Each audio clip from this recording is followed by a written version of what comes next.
juga ada. ya? Di Manado ya? Apa itu Surabaya? Surabaya kayaknya. Oh, Surabaya ya? Iya, ada yang tag aku tadi soalnya. Pokoknya yang nobar-nobar juga terima kasih banyak, luar biasa. Tapi ini posisinya berbanding terbalik. Skylar kali ini tidak akan bisa menggunakan satu buah ireng Brody. Kalau kata Imran tuh perjuangan Geekslet lawan Arki itu sama kayak perjuangan dia melawan laki-laki yang dia disukai. Kenapa emang? Sulit dapatnya. Imran tuh laki, Laki. tapi dia menyukai laki-laki. Kayaknya cewek sih, entah cewek atau cowok ya. Tapi win rate Araki ini masih 100% ketika ngambil Fredrin di first pick. Itu yang alasan mungkin Albert ini seneng banget. Wah Gamenya ya? Tamus. Ini makin laki banget sih Lemon. Bawa Tamus. Ini kayak lawan lapu-lapu dulu. Gak ada counternya pakai Tamus. Oh dia nggak ubah loh. Dia mau pakai Masih Lancelot. Lancel. Oke, bentar. Kalau misalnya dia bawa Lance. Bukan. Sebenarnya ini powernya masih tetap di Kadera. Emang iya. Dia tuh ngamanin gimana caranya Kadera ini nggak bisa di pick off sama sekali. Soalnya yang kayak tadi aku bilang, mereka tuh nggak punya roamer yang bener-bener tank banget. Makanya Lancelot tank ini kan mau nggak mau harus kasih space-nya tuh di area depan. Karena Lancelot kita tahu tipikal assassin yang kalau udah masuk itu udah pasti nggak bisa keluar dengan cukup mudah kecuali dia punya puncture dan juga Phantom Execution. Oke. Lagi-lagi terjadi kali ini di game yang pertama. Pasukan dari Geekslet mereka belum bisa menembus benteng Sang Raja. Tapi ini adalah kesempatan terakhir mereka untuk membawa game yang ketiga. Untuk membuktikan apakah kutukan mereka akan pecah atau bahkan Raja dari segala raja akan tetap memenangkan pertandingan dengan 2 poin penuh. Imperial Arena, mana tepuk tangannya? Kesempatan untuk Geekslet setidaknya mendapatkan 1 poin terlebih dahulu karena kemenangan yang masih dipegang oleh RRQ ketika mereka bertemu dengan Geekslet di beberapa season ke depan ini masih dipegang teguh oleh RRQ. Sementara Geekslet mereka yang entah kenapa aku dengan draft seperti ini ya. Harusnya Brody di sini akan lebih nyaman untuk dari segi teamfight dibandingkan dengan Kari karena dia punya efek stun, dia bahkan punya flicker juga yang dibawa oleh Kadera untuk lebih sustain dari segi teamfight kalau di poke sama RRQ. Oke, bahkan di garis depan sana Rainbow mencoba untuk memberikan poking damage, tidak terlalu sakit, tidak terlalu memberikan impact di arah bottom lane, dan bahkan Finn yang harus mundur ke arah base-nya, harus sadar, harus tahu diri kalau dia masih belum memiliki power apapun untuk kali ini. Little Wanderer didapatkan oleh pasukan dari Geekslet, membuat Geekslet masih berada dalam keunggulan tidak terlalu jauh. Cuma bedanya mungkin mapnya ini lebih terbuka untuk seorang atau lebih terang untuk pasukan Geekslet. Harusnya sih, apalagi dengan posisi dari Kadera. Tapi buat teman-teman jangan lupa untuk dukung tim favorit kamu sambil order Grab. Ada diskon sampai 90%. Dan langsung aja di scan QR code di bawah sebelah sini. Dan lagi-lagi Lemon nih harus agak main sabar. Karena di menit awal kita tahu sebenarnya nggak terlalu berbeda jauh. Apalagi bermain dengan hero-hero yang punya atau membutuhkan setidaknya regen HP. Oke, di arah bottom lane gantian Skylar yang agak terperosok kali nampaknya. First blood didapatkan oleh Albert. Pasukan Geekslet kali ini yang mereka harus lebih sabar lagi. Tidak boleh terlalu terburu-buru. Berada di garis depan, berhasil dikocek Phantom Execution-nya. Albert 2 versus 1 kali ini membuat pasukan Geekslet harusnya udah standby on position untuk bisa melakukan perebutan objektif dari Turtle. Itu aku tahu banget tuh nasib roamer nge-clear minion ya. Lama banget. Dan bahkan kali ini RRQ mereka sampai dipukul mundur. Tapi masalahnya adalah Albert benar-benar dihantam. Albert ditumbangkan, no power of retribution. Tapi lihat di sisi sebaliknya, 1 point kill diamankan oleh Lemon dan bahkan double kill. Plus turtle yang mereka dapatkan, Lemon versus everybody. Di arah top lane kembali menyelamatkan 1 point kill untuk tim Ararkika karena Rainbow terperangkap, Luka terperangkap dan Luka masih mau lebih. Luka 1 point kill atas pasukan RRQ. Tapi Lemon memilih lebih mahal terhadap Aboy ketimbang 1 point kill Luka. Aboy ketimbang Luka, pilihan yang sangat tepat. Tapi jadi pertukaran 3 untuk 3 sejauh ini di mana RRQ mereka masih unggul sedikit. Meskipun Albertnya tumbang, tapi objektif by Samsung tadi sudah diamankan oleh RRQ. Dan Talent Prediction, semua satu suara menuju ke arah tim RRQ. Bahkan Profesor KB memilih ke arah tim RRQ juga untuk di game yang kedua kali ini. Tapi itu yang ngebedain Tamus dan juga mungkin Lapu-Lapu ya. Yang kita tahu Tamus kan biasa bawa Vengeance juga. Jadi sebenarnya damage yang dikeluarkan dari Gigset ini masih bisa ditahan dengan satu buah spell Vengeance dari Lemon. Makanya dia bisa dapetin 2 pemain tadi dan bahkan yang ketiga meskipun akhirnya dia harus tumbang. Oke, walaupun dia harus tumbang, tapi nampaknya belum menjadi jawaban untuk pasukan dari Geeksled untuk bisa mendobrak RRQ. Yang harusnya didapatkan oleh Geeksled early tadi. Mereka langsung fall down Momo-chan dan ini mungkin lu aja ngomong dah. Kenapa sih? Karena kamu sendiri ya. Jadi buat teman-teman yang gak kayak Oji yang punya pasangan tuh ya, kalian bisa memanfaatkan kode promo MPL Dead. Bisa dapetin diskon 20% untuk pembelian minimal 2 tiket dan maksimal 4 tiket ya. Jadi totalnya kalian bisa dapetin diskon itu sampai 80.000 dan redeemnya cuma di blibli.com. Kenapa cuma 4 tiket? Karena ntar kalau kebanyakan tawan kamu punya pacarnya banyak. Gak usah lah nyari diskonan kalau harus belinya 2 begitu. Nonton sama siapa gua? Lah, itu ada Kowawa.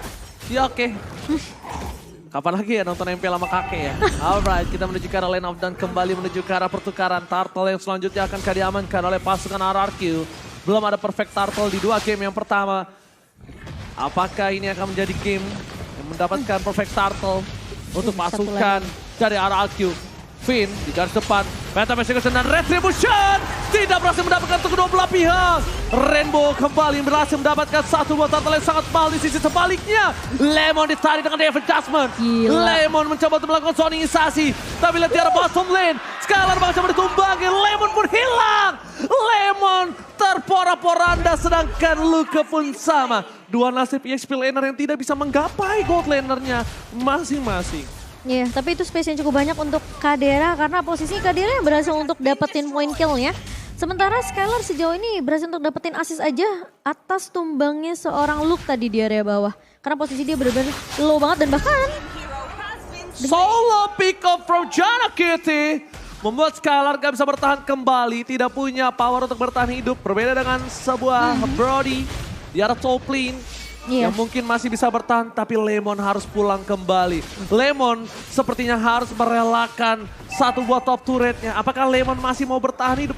Lemon bertahan hidup dan Lemon tidak meninggalkan laning phase yang adjustment telah dikeluarkan. Rainbow menjadi pilihan utama, mundur ke arah belakang. Albert versus everybody. Mencoba mendapatkan Luka. Press run yang gak dapetin siapapun dan bahkan Albert yang akan coba ditumbangin. Untungnya tidak ada sorban memory. Finn, double stun. Terrorist yang dia dapatkan tidak ada fallout damage, itu benar-benar sia-sia. Itu sama aja kayak suka sama orang tapi nggak berani kenalan. Waduh, sia-sia jadinya ya. Tapi Kadera tentunya terlihat lebih nyaman dengan adanya Brody di tangan seorang Kadera di game yang kedua. Dengan kita tahu mungkin Skylar berhasil untuk dapetin beberapa pundi gold yang lebih unggul tapi nggak terlalu banyak. Dan bahkan mungkin aku bisa bilang dikejar sama Kadera dengan posisi dia bikin ke arah Blade of Despair sama seperti Skylar. Tapi masalahnya, ingat dari Kadera ini dia lebih memanfaatkan dengan emblem yang tadi kita lihat. Dia bawa penetration, jadi dari segi damage memang Kadera akan lebih sakit. Apalagi dia bawa killing spree yang kalau dia tumbangin satu, dia bisa dapetin movement speed. Dan bahkan kita bisa melihat Skylar memang benar-benar tertahan di landing phase-nya. Apalagi dia coba untuk mainin Hepta lagi tadi terlihat ya. Mencoba untuk bermain dengan Heptasis. Langsung ada Concealer Gaming, malah hilang dari permukaan. Paloyski mencoba didapatkan, satu buah point kill. Retribution from Janna Kitty. Berhasil menggagalkan perfect turtle from RRQ. Kadera, Thunderbolt Memory is real. Aboy ter-take down, Kadera still survive. Tapi lihat Finn, fokus ke arah Kadera. Terrorist Skylar.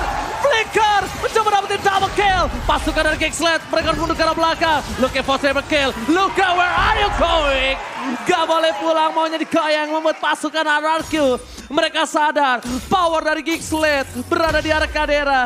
Dan 2 flicker dikeluarkan untuk seorang Kadera. Sayang banget look targetingnya nggak nyampe untuk ke arah seorang Skylar. Dan Finn inisiasi yang bagus, satu buat Tyrant Revenge yang manis. Dan juga Tyrant Rage yang connect ke arah seorang Kadera ini di follow up cukup cepat oleh Skylar. Tapi mereka tahu sebenarnya ketika Finn udah ngeliat looknya di area river, dia tahu potensi dari Skylar ini masih bisa untuk jaga positioning.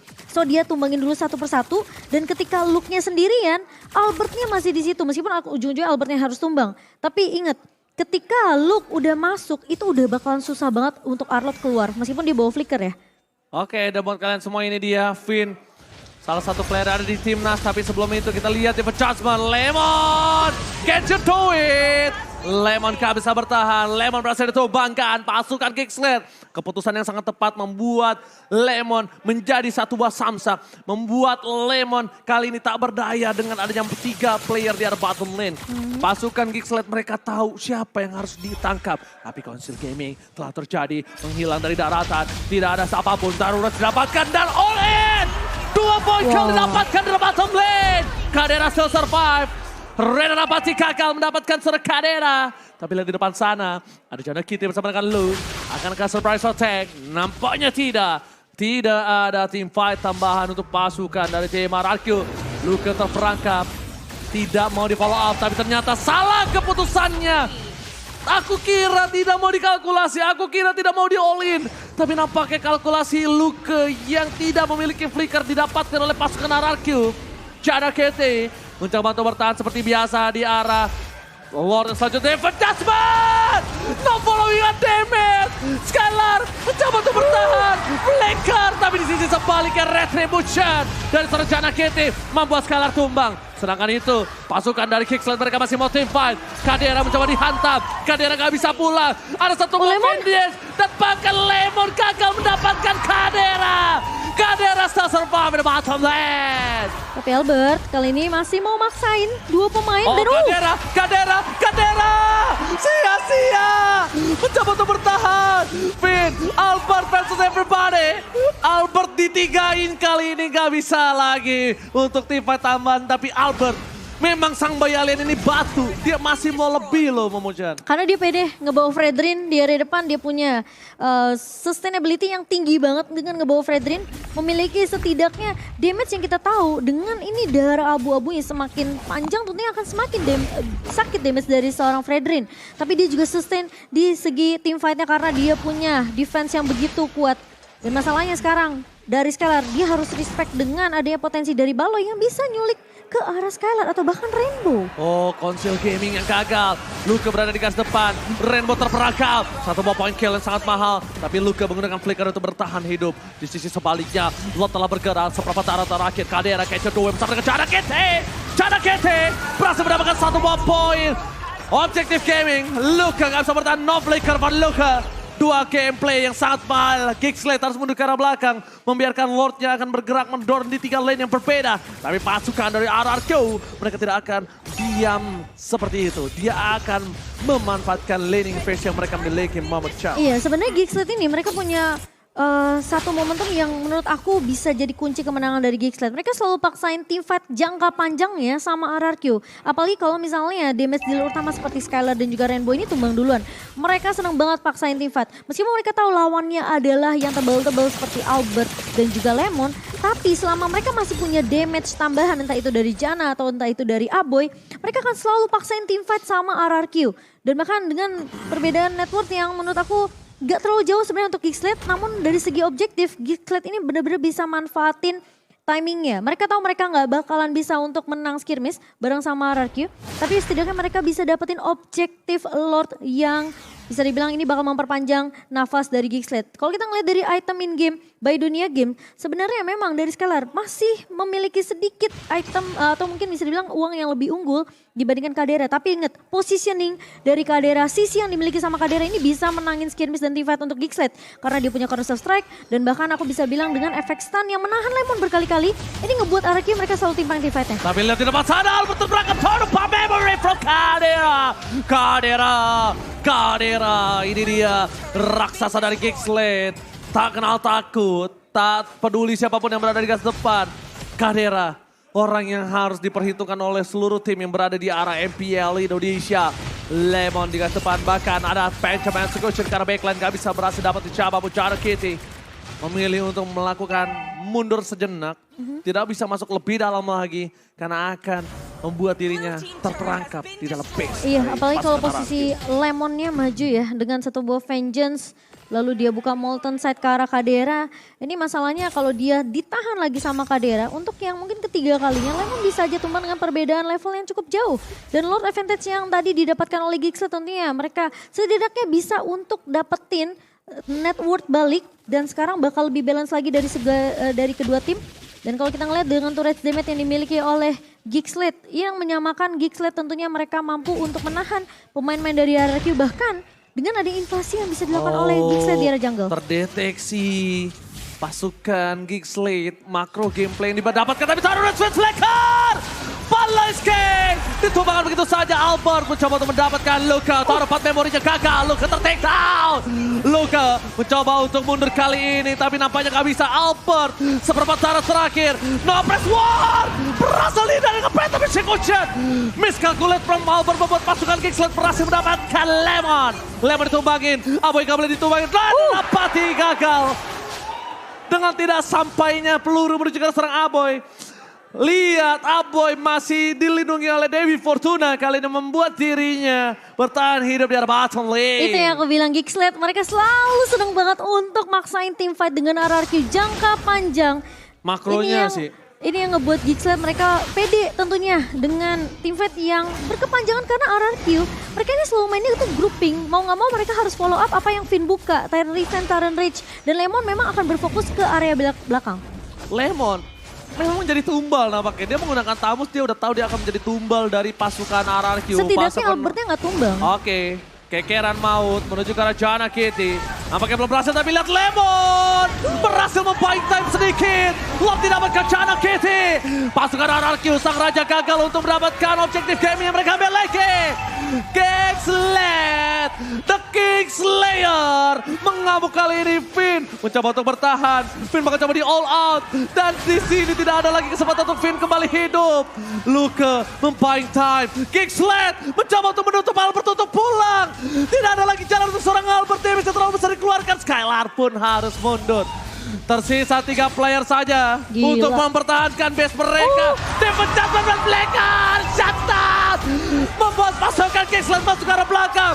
Pasukan Raja diobrak-abrik dari base mereka.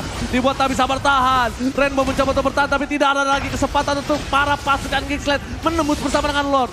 Lord yang akan coba segera diselesaikan. Apres Lord yang gagal. Lemon versus everybody. Lemon gak bisa bertahan. One last hit. Ini bencana. Pasukan Raja akan digagalkan dengan kemenangan yang maksimal. Gixlet, the King Slayer berhasil mengamankan game yang kedua. Wow, RRQ yang berhasil untuk ditahan di game yang kedua. Dan lihat, pemain-pemain dari RRQ yang berhasil dirontokkan di garda depannya. Lemon gak sanggup untuk menahan damage yang begitu besar dari Gig. Sementara Albert yang mencoba untuk buying time lebih banyak. Sayang sekali tidak mampu untuk menahan gebrakan dan bahkan Lord yang sudah mulai masuk ke area base dari tim RRQ. Meskipun mereka punya high ground ya. Brody from Kadera to Strong berhasil menggagalkan kemenangan sempurna dari sang raja. Kemenangan maksimal yang dipatahkan membuat pasukan Gixlet kali ini benar-benar mendominasi Momo-chan di game yang kedua. Wow. Kita ngelihat